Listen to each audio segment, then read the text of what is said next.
बीते 2 हफ्ते से दुनिया भर के बैंकिंग सेक्टर पर छाए संकट के बादल अब छटते नजर आ रहे हैं।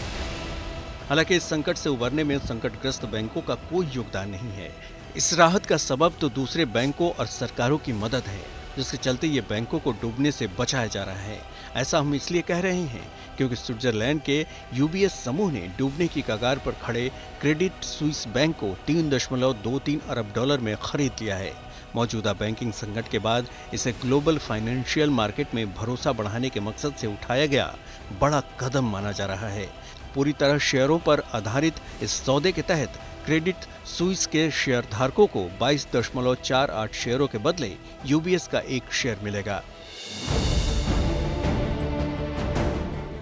167 साल पुराने क्रेडिट स्विस बैंक के सामने हाल ही में पैदा हुए वित्तीय संकट के बाद इस सौदे के तहत स्विट्जरलैंड का सेंट्रल बैंक यूबीएस और क्रेडिट स्विस को $108 अरब की वित्तीय मदद करेगा। इसके अलावा इस सौदे में किसी भी तरह का नुकसान होने पर स्विट्जरलैंड सरकार यूबीएस को 9 अरब स्विस फ्रैंक की भरपाई करेगी। संकट की शुरुआत होने पर भी स्विट्जरलैंड के केंद्रीय बैंक ने क्रेडिट स्विस को $54 अरब का कर्ज दिया था। उधर एक good news silicon valley bank को लेकर भी सामने आई है। दरअसल फर्स्ट सिटीजन्स बैंक दिवालिया हो चुके एसवीबी के अधिग्रहण पर विचार कर रहा है। बैंक के अधिग्रहण को लेकर एक दूसरी कंपनी भी मंथन कर रही है।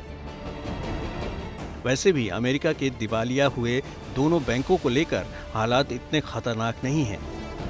इन बैंकों को बचाने की कवायद के तहत सिलिकॉन वैली और सिग्नेचर बैंक को फेडरल डिपॉजिट इंश्योरेंस कॉरपोरेशन ने अपने कब्जे में ले लिया है। एफडीआईसी ने इन बैंकों के अधिग्रहण में दिलचस्पी रखने वाली कंपनियों को 17 मार्च तक बोलियां जमा करने के लिए कहा था। एक हफ्ते पहले एफडीआईसी सिलिकॉन वैली बैंक को बेचने की नाकाम कोशिश कर चुका है।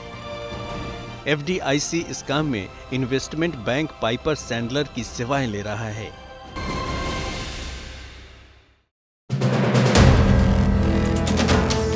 वीडियो पसंद आया तो हमें लाइक, कमेंट, शेयर और सब्सक्राइब जरूर करें।